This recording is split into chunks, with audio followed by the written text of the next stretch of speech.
इंसानी इतिहास में पहली बार किसी एयरक्राफ्ट ने सूरज को टच कर लिया उसके एटमॉस्फेरिक लेयर में इंटर करके।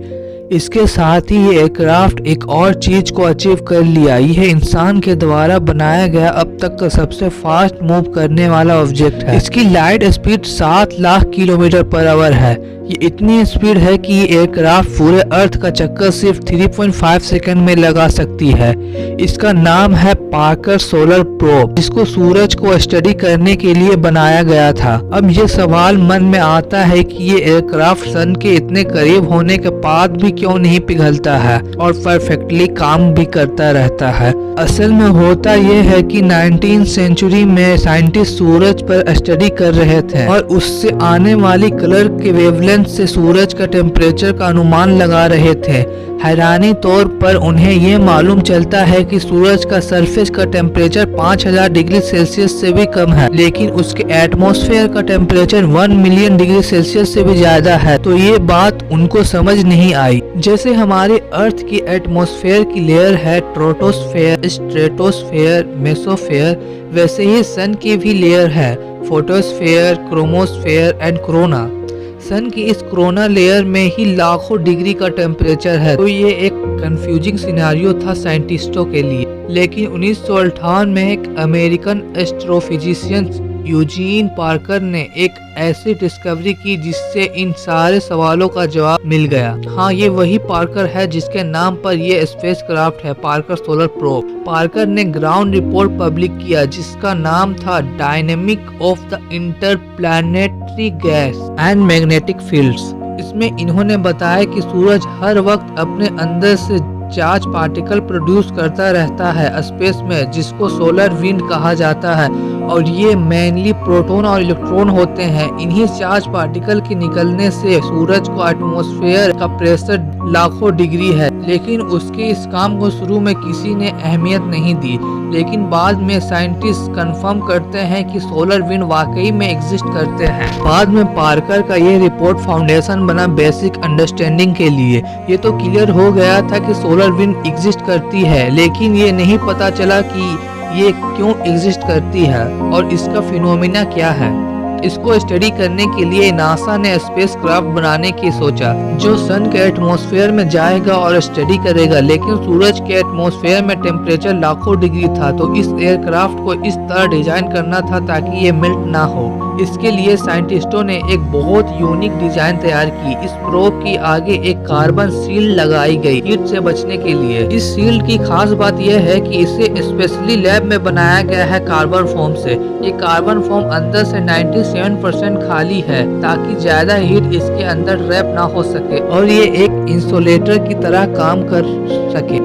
फिर इसके दोनों तरफ कार्बन कार्बन कंपोजिट की एक लेयर लगाई गई है जिसको ग्रेफाइट और रीजन से बनाया गया है। फिर इसके मिक्सर को सुपर हीट करते हैं ताकि कार्बन अपने ओरिजिन फॉर्म में आ जाए, और फाइनली एक वाइट सेरेमिक पेंट को फ्रंट साइड पर लगाया जाता है जिसको सूरज को फेस करना होता है ताकि मैक्सिमम हीट रिफ्लेक्ट हो सके कार्बन फॉर्म में इंटर होने से पहले ही। इसी सील की वजह से ये स्पेसक्राफ्ट ये हाई टेम्परेचर को बर्दाश्त कर सकता है। इस प्रोब के सारे इंस्ट्रूमेंट सील्ड के पीछे हैं ताकि वे डैमेज ना हो सके। इसके साथ ही पार्कर सोलर प्रोब में एक्टिव कूलिंग सिस्टम भी है जो इसके इंस्ट्रूमेंट को सेफ रखते हैं। जब पार्कर सूरज के करीब आता है तो ये सिस्टम पानी को एक्टिवली स्पेसक्राफ्ट में सर्कुलेट करते हैं जिसकी वजह से एक्स्ट्रा हीट भी खत्म हो जाती है। बाकी स्पेसक्राफ्ट में सेंसर लगाई गई है बाकी के टास्क को परफॉर्म करने के लिए और सन को स्टडी करने के लिए। इस एयरक्राफ्ट को पावर देने के लिए 2 बड़े सोलर पैनल्स भी लगे हुए हैं। ये पैनल्स पूरी तरह से खुले हुए होते हैं जब ये सूरज से काफी दूर होता है, और जब ये सूरज के करीब आता है तो पैनल्स मुड़कर शील्ड के पीछे चला जाता है ताकि वो मेल्ट ना हो सके। अब बारी आती है पार्कर स्पेसक्राफ्ट को स्पेस में लॉन्च करने के लिए। 12 अक्टूबर 2018 इस प्रोब को स्पेस में लॉन्च कर दिया जाता है। सबसे मुश्किल टास्क ही यही था कि इसको सूरज के ऑर्बिट में कैसे ले जाए। अर्थ से सन का डिस्टेंस 147 मिलियन किलोमीटर है। ये तो मुमकिन नहीं है कि एयरक्राफ्ट में इतना फ्यूल हो कि वो 147 मिलियन किलोमीटर का डिस्टेंस ट्रेवल कर सके। फ्यूल तो बहुत कम होता है और मैक्सिमम फ्यूल तो लॉन्चिंग के वक्त ही खत्म हो जाती है। तो फिर ये किस तरह से सन तक पहुंचा? तो इसका जवाब है ग्रेविटी असिस्ट की मदद से।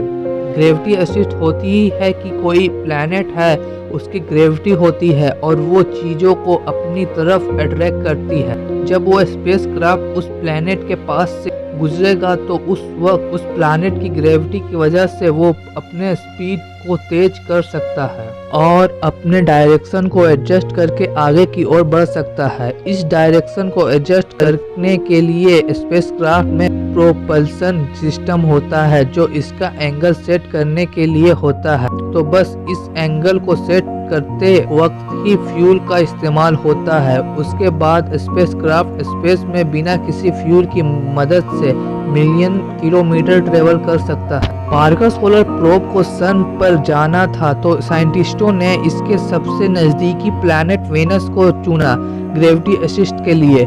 इस प्रोब को पहले वेनस का असिस्ट लेकर सन पर जाना था और सन का असिस्ट लेकर वापस वेनस पर आना था। तो इस तरह ये लूप में सर्कल करता है। टोटल 24 बार ये प्रोब को सन का चक्कर लगाना था। पूरे 50 दिन लगते हैं इस प्रोब को सन का चक्कर लगाने में और हर चक्कर में ये सन के और भी करीब आ जा रहा है पिछले बार के कंपैरिजन में।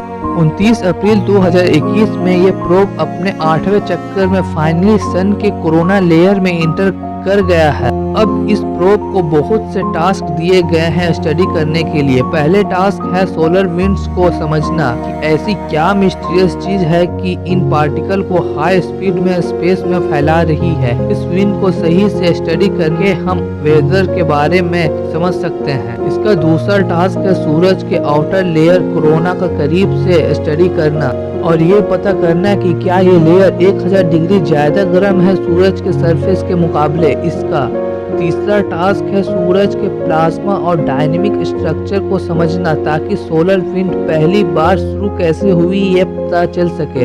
अभी तो फिलहाल पार्कर सोलर प्रोब सूरज के फिनोमेना को स्टडी कर रहा है। अब इन सारे टास्क का आंसर हो सकता है हमें फ्यूचर में मिले जब ये मिशन कंप्लीट हो जाए। ये पार्कर सोलर प्रोब का ओरिजिनल वीडियो है जब ये कोरोना लेयर में एंटर कर रहा था। उम्मीद करता हूँ आपको हमारी आज की वीडियो भी पसंद आई होगी। अगर आप इसी तरह का वीडियो और भी देखना चाहते हैं तो प्लीज़ हमारे चैनल को सब्सक्राइब करें और हमारे वीडियो को लाइक करें और हमारे चैनल को ज़रूर विजिट करें और भी वीडियो देखने के लिए। धन्यवाद।